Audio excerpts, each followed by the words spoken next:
What is going on YouTube? It's HT Gaming. Welcome back to another MLB The Show 21 video. Guys, I know it looks a little bit different around me. We had to change the setup because we got a lot going on in the house right now. So we had to move everything out of the room I was in and put it here, which is part of the reason why I haven't been able to get any content done for you guys. I had been itching to get some of these team affinities done, and I have gotten a lot done actually in the past 24 hours, maybe less, probably less. What this video is going to be about is going to tell you what I feel are the best 10 team affinity cards in season 2. So I'm going to go over those 10 cards with you guys and kind of give you my opinion on it. This is not based on my personal playing experience. This is just by seeing the cards. And these are the cards that I'm going for first, man. These are the top 10 cards I'm going to try to get done quickly. And I've gotten quite a few done already. So I'm going to go over that with you guys. But before we jump in, guys, like always, if you are enjoying the content, hit it with a thumbs up. If you guys are not subbed to the channel already, make sure you guys do so. And let's jump right in. All right, guys, here we go. We're starting off with the AL Central for Team Affinity Season 2, baby. And here we go, man. Garrett Crochet. He's going to be the first one out of the top 10. And again, this is not in any specific order. I'm just kind of going one by one. I didn't pick anybody out of the AL East, so we're starting with the AL Central. And Garrett Crochet, man, here we go. He is a starting pitcher this time around. Usually we've seen this card as a reliever, which probably would have juiced him up a little bit more as far as the hits per 9 and Ks per 9. But it's all good, man. This card is still going to be filthy. He has a very funky windup with that high leg kick. And it kind of reminds me like a Chris Sale sort of mixed with like a Randy Johnson. I don't know, man, but he should be pretty glitchy. And he also has the quirk outlier. So he's going to be hitting that 102 untouchable fastball, man. So unless your opponent is just sitting on that fastball, bro, you throw a fastball at 101, 102, and then you hit him with a changeup. Yeah, they are not going to touch it. So this is actually, I'm excited for this one. It should be a very fun card to use. He has fastball, slider, changeup, and a two-seamer. So not a bad pitch repertoire. Not the best, but again, it's going to get the job done, guys. All right, at number 2, we got Tomy. Now, if you already finished collections and you guys got David Ortiz like I do, maybe you wouldn't go for this Tomy, but Tomy is such a good glitchy swing that honestly, even if you have this card off the bench, this is a hell of an off the bench bat, man. 119 contact versus righties, which is the only reason why you would have him in the bench, right? Like, you're not going to get this card to hit against lefties, which he could because he does have 100 power versus lefties and 74 contact versus lefties. So even if you put him to start at first base and you're facing a lefty, man, you are going to be okay. Now, if you get to legend, maybe that contact at 74 is not going to be the best. But on All-Star or even Hall of Fame, this card is going to be fine against lefties. But if you do want to use him as an off-the-bench bat, man, 119 with 125 power, yeah, this is definitely one of the top 10 that I would recommend right off the bat. So that's number 2. All right, guys, so we're moving over to the AL West. And first out of the pack, we got Roy Oswald. Now, Roy Oswald might not look like all that with 79 hits per 9 and 93 Ks per 9. But guys, if he's anything like last year, this card should dominate, man. And honestly, remember, you can parallel this card all the way to 5. So technically, those hits per 9 should go all the way to 84. Ks per 9 should go to 98. So he has 89 control, which is going to go even higher. The velo is a 93 with 95 break. He has fastball, sinker, 12-6 curve, slider, changeup, which is actually really nice because that 96 mile per hour fastball with a 12-6 curve at 72, that is going to be filthy. And on top of the card being able to perform, come on, look at that card art, man. Roy Oswald 20-win club from the 2005 season. The milestone card art to me is my absolute favorite, and this one is actually not bad, man. I actually really enjoy it, but forget the card art. This card, in my opinion, should definitely play well in ranked seasons. All right, so in the same pack, we got Edgar Martinez. Now, he has first base as a primary, which you probably won't put him there because there's going to be so many good first basemen like Tomy that you can already use, or even if you got collections done. But guys, with 121 contact versus righties, being a right-handed hitter, Man, you cannot go wrong with that. He still has 90 contact versus lefties with 96 power versus righties. Now the power versus lefties at 69, not the best. And the fielding is only 63. So if you do move him over to third base, it's going to be somewhere in the 50s.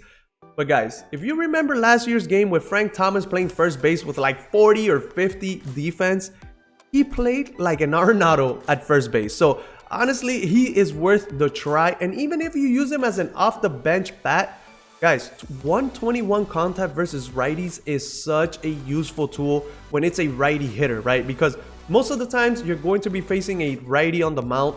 Maybe now with that Al Leiter and that Cliff Lee new pitcher, you might face a couple more lefties, but man, this Edgar Martinez is definitely worthy of being in the top 10 in my opinion. So I'm gonna pick him up. I'm definitely picking him up. All right, guys, so we get to the NL East, and this is probably the one division that we're gonna get the most cards out of. And we're gonna start off with this, you know, I'm not being biased here, but with this Edward Cabrera card, man. This is kind of like another Sixto Sanchez, except he has a sinker as a primary. But guys, this card should be absolutely filthy. Now, in real life, this guy is an absolute beast. I cannot wait for this guy to make it to the MLB. So if he's anything like he is in real life in the game, it should be an absolute monster of a card. He has 101 hits per 9 with 97 Ks per 9. Sinker primary, he has a slider, curveball, changeup, fastball. Now, he has 99 velo with 94 break. But guys, he has outlier as a primary. So with a 99 velo and outlier as a primary, his sinker is actually going to be probably touching somewhere in that 98, 99 zone range.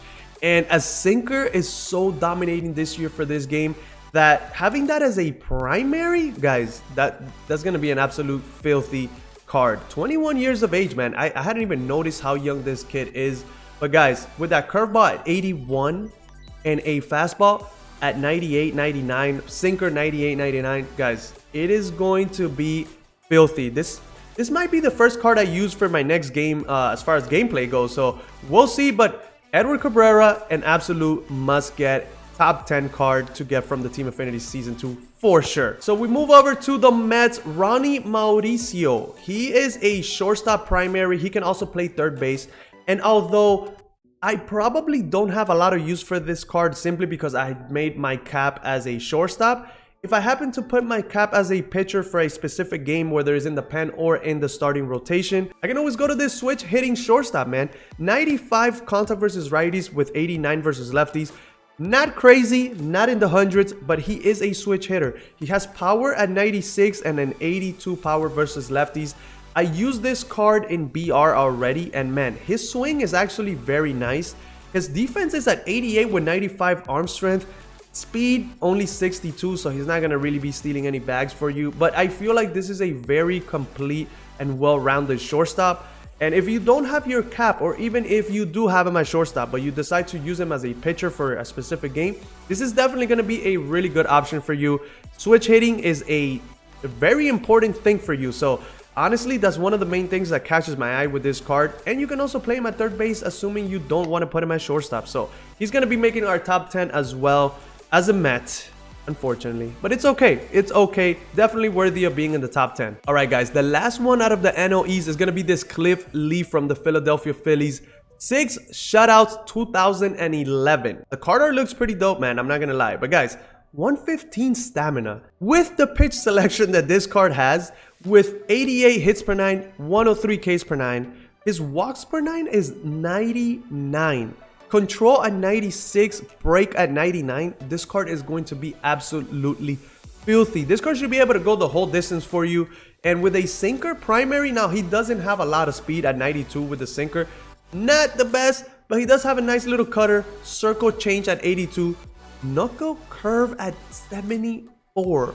That's pretty filthy. And then his last pitch is actually a four-seam fastball with 96 control and 99 walks per 9. Yeah, he's gonna have plenty of control with all 5 of his pitches. It's a nice lefty for your starting rotation, and honestly, with a sinker primary, this card looks like an absolute beast. It kind of reminds me of the Outlighter, except I believe the Outlighter was a no-hitter milestone, so his hits per 9s are going to be way higher than 88.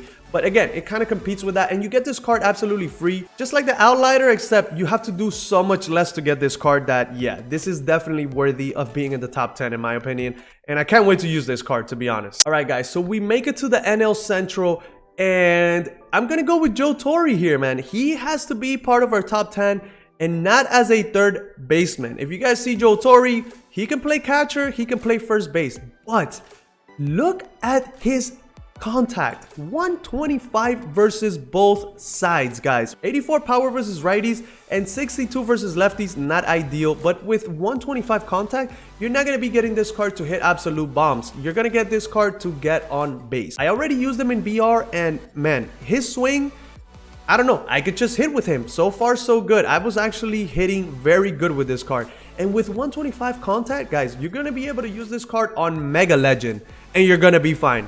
So this is a absolute beast of a catching option. I've been using Posada as my catcher, and you know, I have my days where I hit really good with him. I have my days where I just absolutely suck. So having this Torre as an option for catching should be a lot of fun. You can play him at third base if that's the position you want to use him at, but I have Chipper Jones, so for me, he is definitely not going to be replacing him at third base. He's definitely going to be an option for catcher though, so he's going to make our top 10 as well. All right, guys. Lastly, we get to the NL West, and we're going to be choosing the last two hitters out of this pack. And the first one is going to be none other than Dante Bichette, 30-30 club from the 1999 season. Now, aside from the card art looking absolutely amazing with that purple, man, it looks so cool. Guys, look at this dude's stats. 100 contact versus righties, 125 contact versus lefties. 95 power versus righties with 105 power versus lefties. But that 125 contact versus lefties, man, that looks good. And this is the perfect card to offset those outliers, that Cliff Lee, those lefties that are going to be showing up a lot every time you play in ranked seasons now. This is going to be a really nice card to kind of offset that lefty overpowering pitching that you're going to be facing in the recent games to come a lot. So this is a really nice option. He plays right field as a primary. Now he does only have 62 fielding, but you could improve that just a bit if you parallel the card. Arm strength only 67th. Again, this card is not going to be your, you know, end game outfielder. It's probably definitely not going to be my end game right fielder, but right now it's a really good card. And maybe down the line you could just use them off the bench with that 125 contact versus lefty. So he could be a lefty killer. 105 power should be more than enough to hit it out of the ballpark. So, you know, 70 speed, not terrible. I think this is going to be a really fun card to use. I like his swing. It's not for everybody, but I honestly actually do enjoy using him. But yeah, he makes our top 10 for sure. Now, guys, the last card making our top 10 is going to be none other than Tony Gwynn. Mr. Padre here, man. And honestly, I've always enjoyed using Tony Gwynn so much. The first time I started really liking this card was in 2019 when he came out as a Signature Series version. And man, this card was so glitchy. He has 125 contact across the board here, just like Torre. And his power, only 45 and 48. Again, I am not using this card to hit home runs.